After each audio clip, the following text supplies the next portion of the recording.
Hello everyone and welcome back to another episode of Experience Kills. Today's I'm joined by Cameron. Hello! Now, we are going to be talking about the big game of the moment. Now, I want to say immediately though, I'm not going to call this a review. We don't really call them reviews anyway, but I haven't played enough of the game, I don't think, to really say this is a review. Let's call this early impressions, let's call this like a quick look, something like that. But basically, I've played a bunch of Death Stranding this weekend, and I want to talk about this game. I mean, what, Cameron? Have you've been following stuff? You've heard about it. You know kind of a bit about Death Stranding. I mean, you're a PlayStation guy, aren't you? So. Yeah, PlayStation man. Always been a big fan of Hideo Kojima. The Metal Gear series has always been a personal favourite. So having something different come out from the studio, I've been really excited about. But you've not picked it up.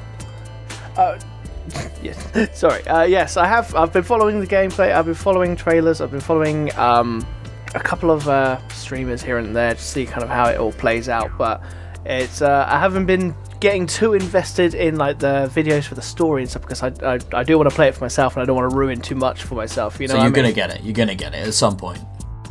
How can I not? It looks beautiful. I mean, that's it. That was it, right? So I was following stuff like the review embargo lifted about a week before the game came out, so plenty of time to find out about it. I didn't get a code for review, so I bought this just like the rest of you guys, and I think it's one of those games that it's an important game because it's Hideo Kojima. It's from Kojima Productions, which was the first game he's ever made independent of Konami. It's the first game after Metal Gear. You know, this guy has been considered an auteur. He's this creative force in video gaming. He's been influential in many, many ways.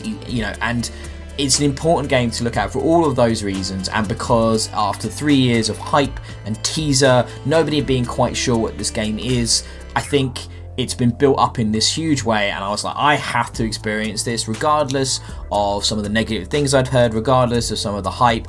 I had to play it for myself because it's one of those games coming at the end of this generation. I think that it's always going to be remembered as Hideo's first post-Konami game, and yeah, for all those reasons and more, I popped this in my PlayStation on Friday, and I've probably played about 10 hours at this point over the weekend. And yeah, I mean, do you want to ask me stuff, or do you want me to just sort of set some stuff out there?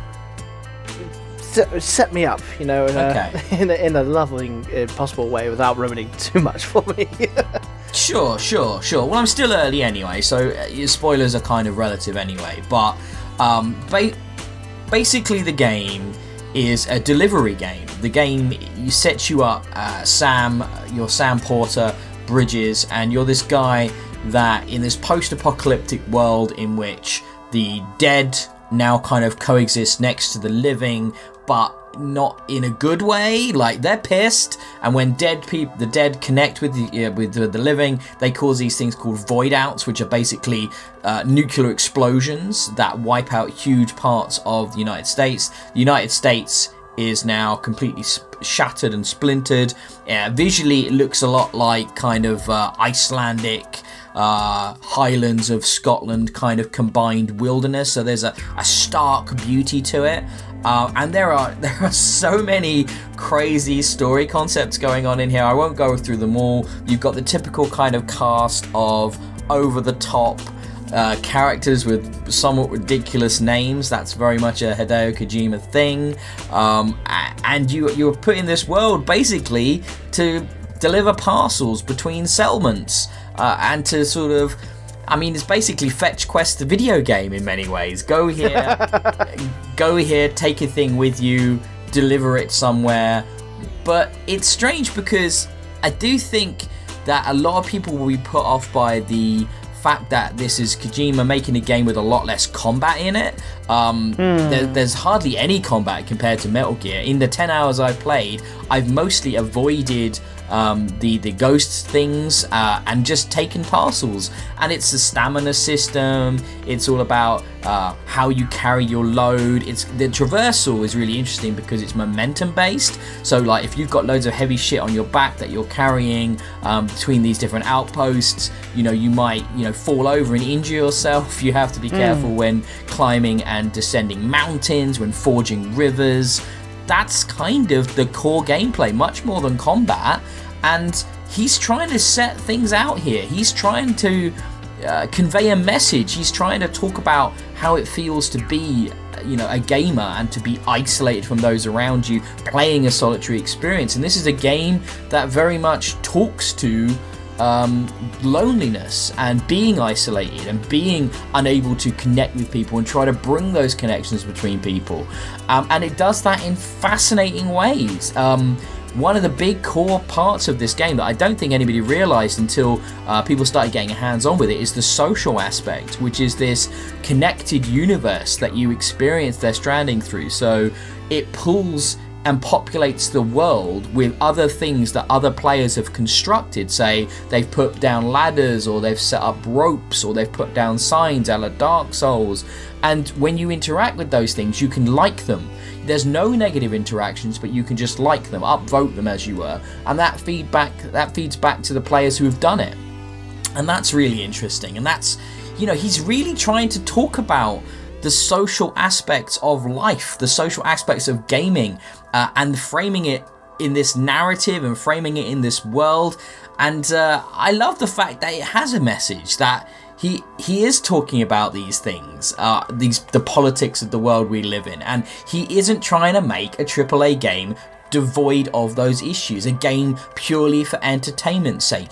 He has an agenda, and he's not afraid to mention it, which is totally unique at this level of production. Nobody at Ubisoft, nobody at EA, nobody at Take-Two, not even the silly buffoons at Rockstar are trying to really say anything, whereas Hideo Kojima is. And yeah, sure, sometimes it's heavy-handed, sometimes it's like collegiate level filmmaking in its nuance, i.e. it doesn't have any. He doesn't really believe in subtext, for example. Everything gets spelled out for you, and it does slap you around the face sometimes. And I'm sure the further and further and further and further I get into the game, it's meant to be a 40, 50, 60 hour game. I'm only 10 hours in. It might get tiresome, but at least I can respect the fact he's trying, because most people don't.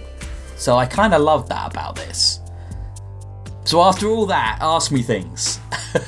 No, I was going to say, I mean, I haven't even played the game, but I can only wholeheartedly agree with you currently, because that's exactly what I love, what Kojima does. He's a fantastic storyteller. Like, throughout all the games, even though all the MSG games have been, MGS games, there's nothing about monosodium glutamate in those games.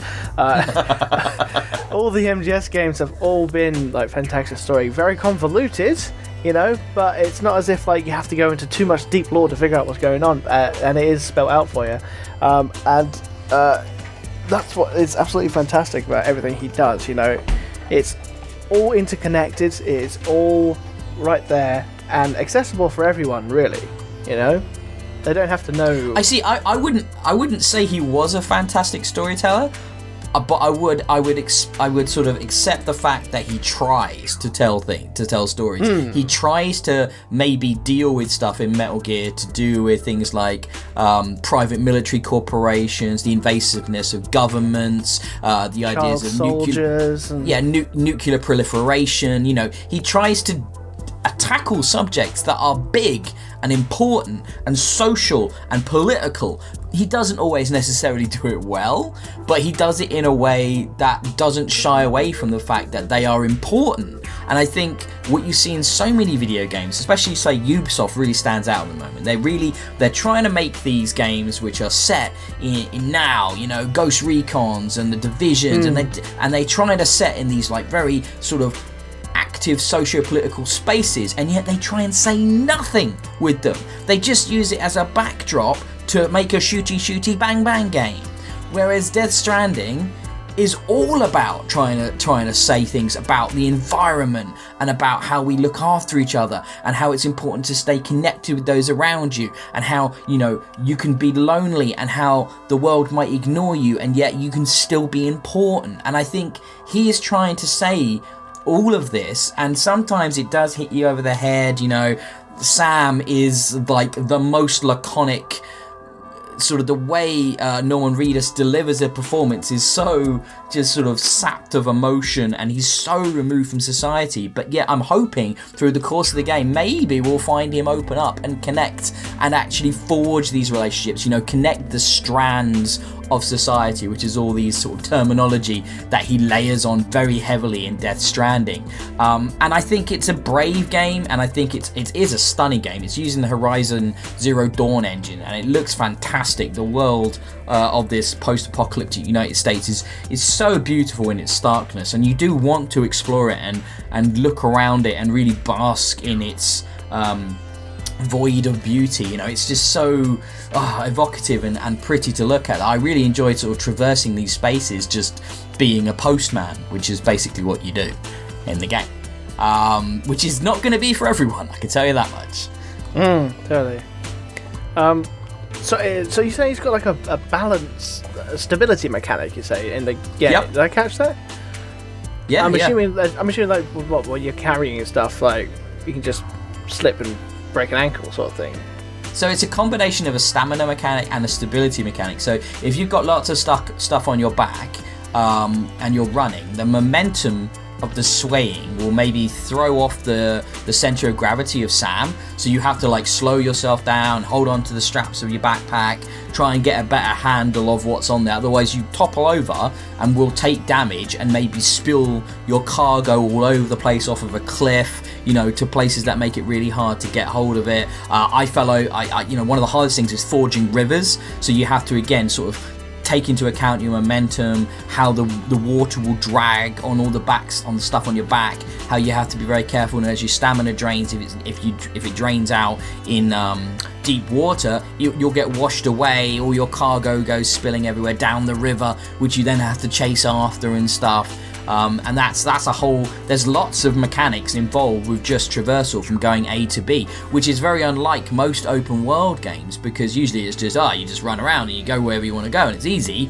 In this, it's something you have to really consider and really think about your routes, think about how you're going to get from A to B, what you're going to need to do it. Do you need ladders to help yourself scale cliffs with ropes and stuff? Do you need to do, different ways of getting around? Is it easier to forge the river, or do you want to go over the mountain? So there's lots of that going on, and then you've got these creatures, these sort of the dead Stranding, who kind of show up and just like will kill you if they get hold of you, basically. And they're often heralded by weather coming in, by rainfall. In this is timefall, and then when this rain lands on you, it will age your like the shit you're carrying, so you need to get out of it because it's like messing with time, and that's when these creatures show up and they will try and get hold of you, and you can spot them using your BB, which is your breach baby, in conjunction with this device on your shoulder which can help you see them if you stop,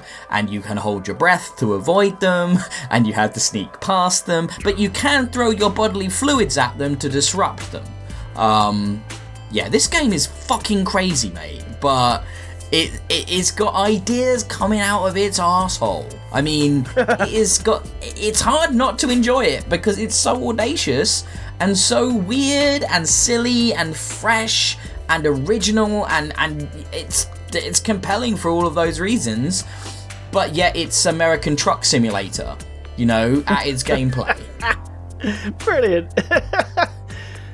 You say this a breach baby. Is this the thing that has been puzzling people for the last God knows how long?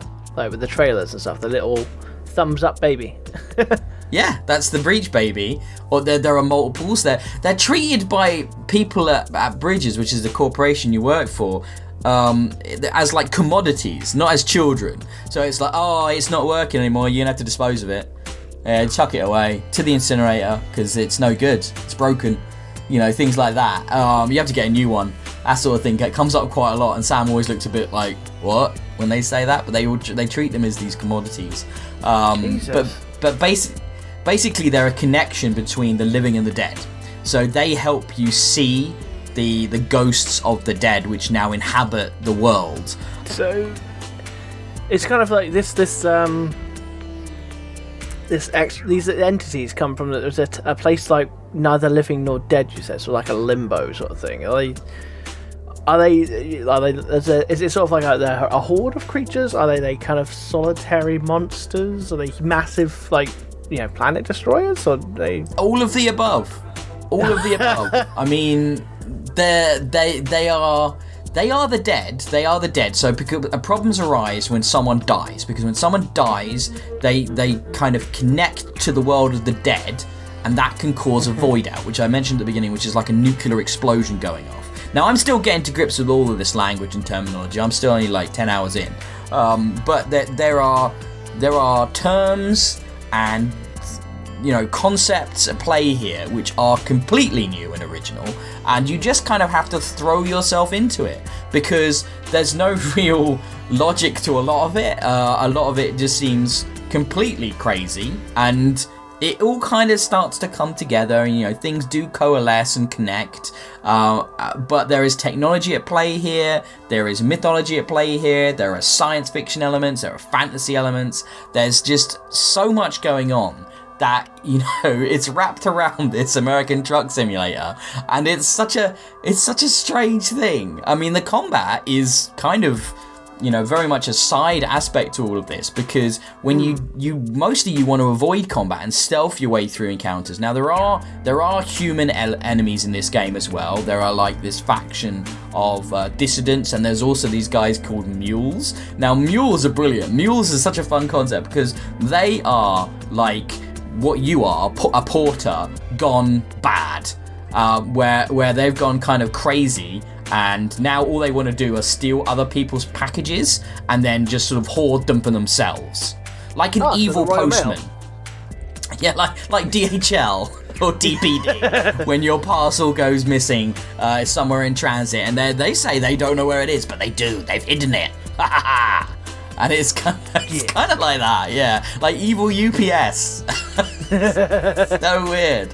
But they basically, if you're on like a delivery mission, which you'll often be on, they might spot you and try and chase you down and steal your shit off of you, basically.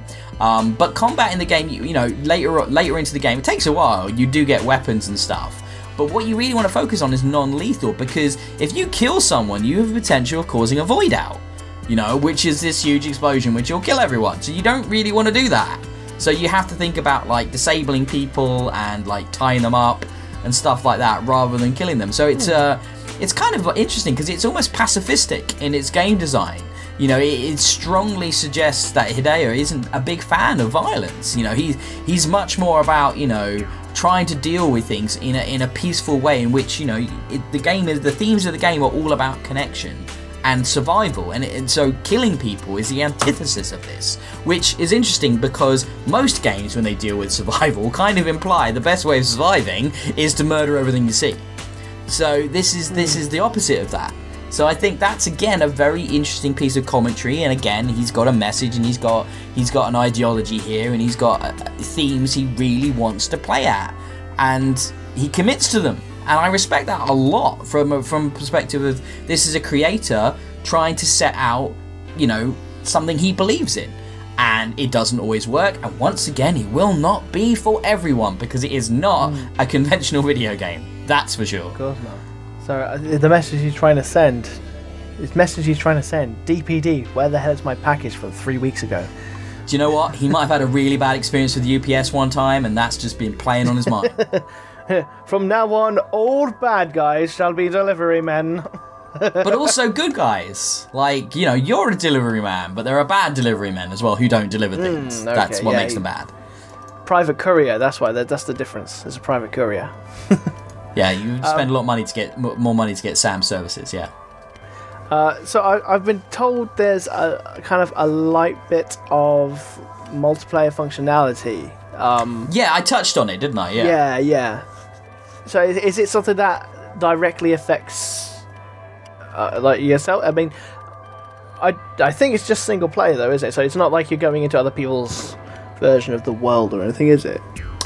So the way the other people interact in your world is that they can build stuff be it placing ladders or ropes, or even as much as energy generators or post boxes, or later on, like things like building roads and stuff like that to help properly construct infrastructure. And these things will populate between the worlds, different people's different worlds, to assist. It's all about helping. You can place signs and they can be pointless as well, and you can just have silly messages or whatever.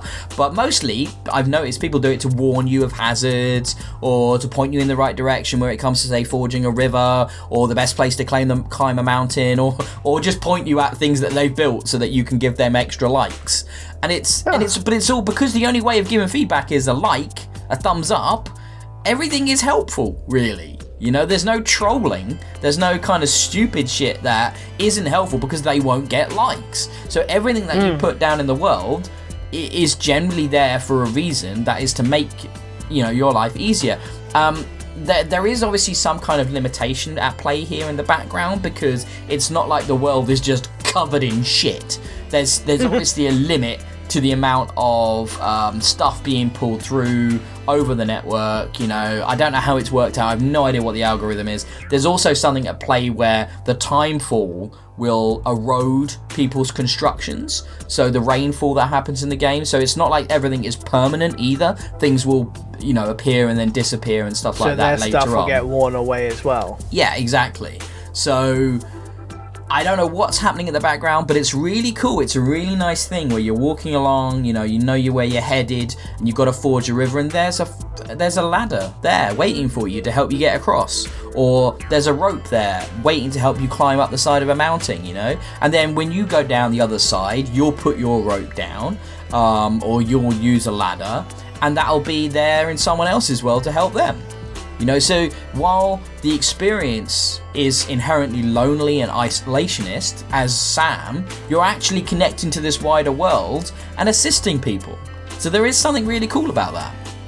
That is pretty decent, yeah. I mean, I remember reading that, you said as well you can kind of make ropes and bridges and stuff like that, but is that all like you forage for like leaves to make like, you strip off the bark to make rope and stuff like that, or is it... So it's like, no, it's not like a traditional survival game, like where you're like, going up to trees and getting wood off of them and stuff like that. It's more like you find basic resources around the world, and you also get rewards for delivering stuff, which is where you can get resources from as well. So the resources seem to actually be pretty easy to get hold of, and they're not overly complicated. There's only like 3 different bits to it. I think it's resins, metals, and crystals, and you basically find them usually just in like discarded areas as you're on your travels, really. Obviously when you pick them up, they add to your carry weight, and they add to the shit on your back and your arms and your legs. So you have to think about, and you have to think about, the weight distribution and how you're going to get around with that, between objectives. Maybe I'm going to want to go out when I'm not on a mission to try and find the resources specifically. I haven't really had to do that yet, though. Everything kind of presents itself, in a fairly obvious way. That doesn't make it too difficult to get it to a drop off or a distribution center or whatever to then it's all about posting shit, man. It's so weird. It's like when you get to these distribution hubs, it's literally like an Amazon warehouse inside with just like conveyor belts and like just automated systems that it's like, you have delivered your parcel, brilliant, here's rewards. And I mean, there's some menus in this game. There's some fucking menus when you complete a mission, and it gives you like ratings, and it gives you this diagram of where you've leveled up different mechanics. I basically ignore all of it. I just don't care. There's so much bullshit in this game. Don't get me wrong, it's not perfect. I just love how audacious it is and how different it is, but there are elements to the gaminess that I'm just like, I don't need a star rating for my delivery. I mean, that's just weird. And I mean, the post-apocalypse, these fuckers should just be happy that they've got anything. Like, give me a rating out of A, B, or C rating, or an S rank for how quick I was, or how effective I was getting from A to B, or how damaged the items were, say if I fell over, or if they were exposed to time fall and therefore degraded. They should just be thanking me that they came at all, because I'm like the only one doing this. So yeah, there's some weird stuff in here, but it's for the most part compelling and charming, and yeah, expect long cutscenes and lots of them. Expect to see people in this game that you sort of go, what? Why is Benicio del Toro playing this character, and yet he's not the voice? It's so strange, and Jeff Keighley's in there, and Conan O'Brien's in there just really? Their faces, not their voices. Yeah, and it's like, and that sometimes pulls you out of it. It's like, that's really peculiar. Why is Nicholas Winding Refn a major character, but also not his voice? It's just such a strange thing, but I kind of love it. I kind of love how he's just put all of his mates in the game, because if I was Hideo Kojima and I had $100 million to make a video game, I'd put all my mates in it. Why not? Why not? You've got that capability. Yeah, why not? So it sounds like it's a big thumbs up, but needs to be renamed to Amazon Prime the game. A little bit, yeah. I mean, I give it a thumbs up. It's not a big thumbs up. It's like a quantified thumbs up. I give it a big thumbs up because I love ambitious things. I love games that do things differently, that try stuff, that, have a message, that aren't afraid to say something. And Death Stranding is doing all of that. At its core, do I like the gameplay? I'm not sure. I mean, I'm not sure the combat's great. I think the sneaking's okay. And there are genuinely tense, scary moments avoiding the dead Stranding. That they are scary. Do I think the story works and the dialogue at times and the writing? No, sometimes it's hokey as shit. But Hideo Kojima stuff has always been hokey. Look at the Metal Gear writing. Look at the characters in that. I mean, they are bollocks. Like fucking Quiet, the sniper, and like fucking, who was it who did the voice work for Snake in the last one? It was Kiefer Sutherland. Like, once again, bollocks. Like, what the fuck is that? There's some weird shit in his games. Like, really, let's not forget that. Not just because he's left Konami doesn't mean he's now suddenly gone strange. No, his stuff is bollocks and brilliant and funny, but not intentionally, and kind of amazing. And everything he writes and performs and all of that, it is like of a college film student. It is that level for the most part. He's not Martin Scorsese. He's not even Michael Bay. He's fucking Kevin Smith when he was 19. That's where we're at with this. But it's because he loves the West. He is obsessed with Western culture, especially American stuff. He loves Americana. And he cares. He does seem to have these emotions that he's dealing with. I think a lot of it is going through getting booted out by Konami as well. There's a lot of dealing with being fired and let go and being independent and feeling alone and feeling challenged by the world, and there's autobiographical elements at play here, but he also feels like a 14-year-old just going through puberty, dealing with I like girls as well at times, especially the way he shoots them, where the way the cutscenes are directed with female characters in it, so, oh yeah, she has boobs and an ass, look at all that. So it's so much weirdness, but I think you should definitely play it. Like, everybody should play it. It's so strange. Jesus, that's incredible. I need to play this. You really do. You really do. Yes. I have no idea if I'm going to finish it. Like, no idea. Probably, honestly, if I'm honest with myself, I know what I'm like. Probably, almost certainly not. But I'm glad I've played what I've played. I'm going to play some more. It's kind of it's so many weird things. It's tense and yet it's relaxing. It's beautiful and yet at places like the interior design is ugly. It's got some amazing visuals and yet at times is kind of underwhelming to look at. I don't know what it is, but it's certainly a challenging video game that I think everybody should play. I really like the original soundtrack. I really like his music choices in this game. Like, there's some incredible music, and he's released an album called Timefall, which has got some really, really good stuff on it. If you like Churches, for example, their song on there is brilliant. There's some very cool music, and weirdly, like, you got Churches and Bring Me the Horizon on the same soundtrack. And it's like, you know, that's some very disparate genres of music, but I really like the fact that he's doing, you know, he's got taste in music that's different, and that he's pushing the boundaries again with that as well. And I just think it's, yeah, I don't know if it's his magnum opus. I kind of hope he's got more games in him that are better in many ways, and that he grows from here, that he works through some of these issues of leaving Konami, and that he's able to keep creating. I think it's going to sell well. But now it's interesting because when I was talking to Richard about this in the last week or so, I've never seen a game with more disparate review scores. Everything from 3 out of 10 to 10 out of 10 I've seen. And now I get it.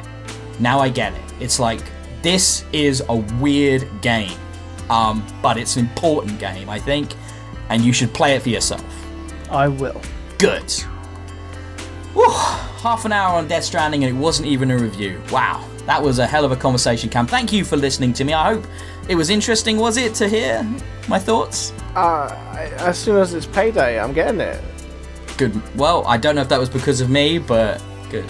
You've definitely exacerbated my need for Kojima games. Good stuff.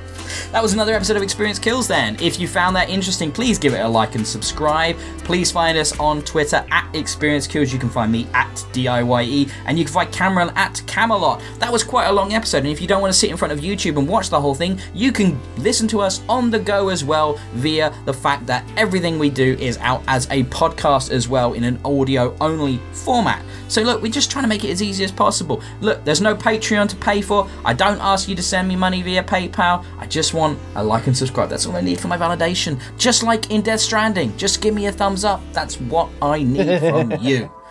So until next time, I'm going to say goodbye. Arrivederci. Arrivederci indeed, my friends. Au revoir.